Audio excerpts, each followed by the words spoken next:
I'm Larry O'Connor, and alongside me is Katie Pablet, grooving out. A guy groove out. Fabulous Mike McKay bumper music on WMAL. Katie Pablet, of course, townhall.com and Fox News contributor. Her brand new show, Outnumbered.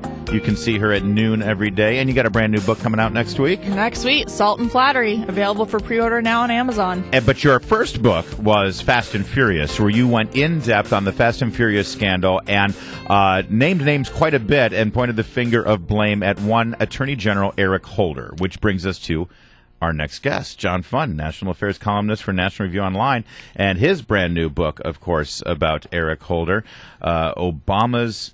Oh, shoot, I don't have the name of the book here. Enforcer. Enforcer, thank you, Obama's Enforcer. John, how are you? A pleasure, Larry and Katie. So, John, you see this nightmare going on at the border, and these, listen, my heart goes out to these kids. It's terrible, the situation that our president and our Department of Justice has put them into by making it seem like they can come across the border and we'll take care of them.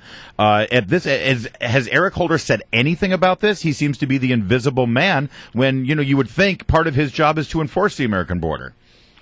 Well, the last time we saw Eric Holder involved with the border was when he went into court and tried to stop the state of Arizona from taking measures which would have helped it control the border. Rather than help the states who were being inundated by a flood of people, he's actively trying to stop them. He went so far as to try to claim that Arizona couldn't even ask people registering to vote if they were citizens. Well, that, I think, is a big main concern, and I think that we've seen Jan Brewer is sitting by and watching this whole thing with the feds. Do you think that they're going to have to push back again and then, of course, brace themselves for another federal inquiry from the Justice Department? Katie, I think the states are just going to have to go toe-to-toe with the federal government, act as in their own self-interest.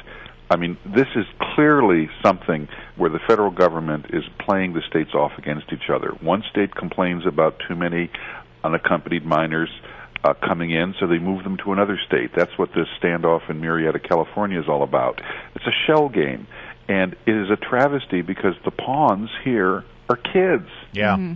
John, in your new book, you talk a lot about how Eric Holder doesn't enforce the law as a direct, result of President Obama basically wanting him to do that. Don't you think immigration is exactly what we're seeing in that aspect? A weak president can still send strong signals. When President Obama decided to go around Congress and enact the DREAM Act, which would basically say we're not going to deport any illegal aliens under the age of 18, he sent a very strong signal south of the border. Now, previously he had said, I don't have the power as president to do this. Congress is going to have to do it. Then suddenly he changed his mind and discovered, it is good to be king. Well, when the president decided to do that, the message went out, if you get to the United States, they're not going to deport you. And whether that was true or not, that's what people believed, and that's why many of the people are coming. And unfortunately, buying the promises that these drug cartel members are doing, because that's one of the reasons why they're being convinced by the drug cartel to come north. John Fund, you talk about sending a message. This president, it seems like whenever there's a school shooting, the president will drop everything and fly to that school to be part of the funeral. Or if there's a natural disaster, he'll fly to, the New Jersey coast and give Chris Christie a big hug. But he seems to be avoiding the border these days. I mean, that's not true. I see him around the borders of every golf course I've known. Right, exactly. Tipping the caddy, I guess, is the closest thing he's getting to somebody who might not be here legally. I mean, but do you think that he can sustain this, or do you think it seems to me that the media is actually starting to pay attention to this issue and starting to call into question presidential leadership? Even the media. Well, I noticed Matt Bai, who's a liberal writer, has a new piece out explaining why Obama is failing. It's because he inherited so many bad things from the Bush administration. Look, I'm no apologist for the Bush administration, but we're 6 years into the Obama administration. These excuses are getting a little lame. Look, Obama is a failed president.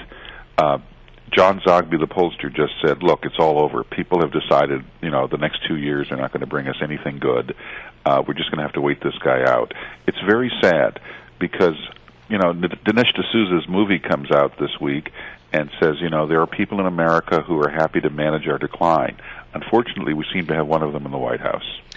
You know, we recently saw Senator Ted Cruz say that Eric Holder should be impeached if he fails to appoint a special prosecutor to the IRS scandal.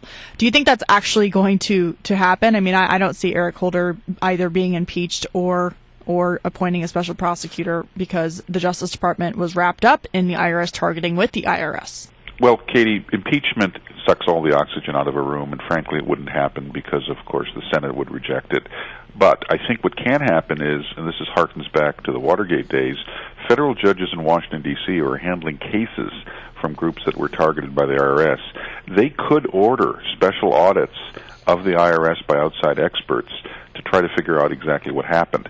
So you may see federal judges, just like John Sirica helped break open the Watergate scandal, step in and say, you know, the system isn't working, the Justice Department doesn't have credibility, we're going to have to look at this from the outside. I think we did see, actually this week, a federal judge threaten to have the IRS have a private investigator or outside source come in to invest, yes. right, to explain themselves on these so-called lost emails. Well, I think that's what's going to happen. I think John Boehner's lawsuit is useful because it starts a national conversation about whether Congress should be able to challenge a president when he exceeds his constitutional authority. And federal judges, remember, judges pay attention to what's going on in the newspaper. 13 times in the last 2 years, the Supreme Court, 9-0, including 2 Obama appointees, has said the Obama administration has exceeded its constitutional grasp. Judges pay attention to those things. This administration is increasingly operating unlike any of its predecessors. The question is why. And it's not because suddenly there's been some new discovered power in some Pandora's box. No, it's because this administration makes it up as it goes along and invents powers it shouldn't have and doesn't have. Our guest is John Fund. You, of course, read his stuff at National Review Online, but also his brand new book, along with Hans von Spakovsky, is Obama's Enforcer, Eric Holder's Justice Department. And you spend a lot of time in your book talking about how Eric Holder has sort of redefined the role of Attorney General and is acting as no Attorney General before him. Do you, zooming out a little bit, because at some point we will have a new president and a new Attorney General, what do you think is going to happen now when the new person comes in? Are they going to pick up where Eric Holder left off, or do you think we're going to have a reset button here? Well, it's going to be difficult because, as you know, after every administration prepares to, during what the transition between any administration to another, there's this scramble to put in career people who actually are political appointees, but they're careered in.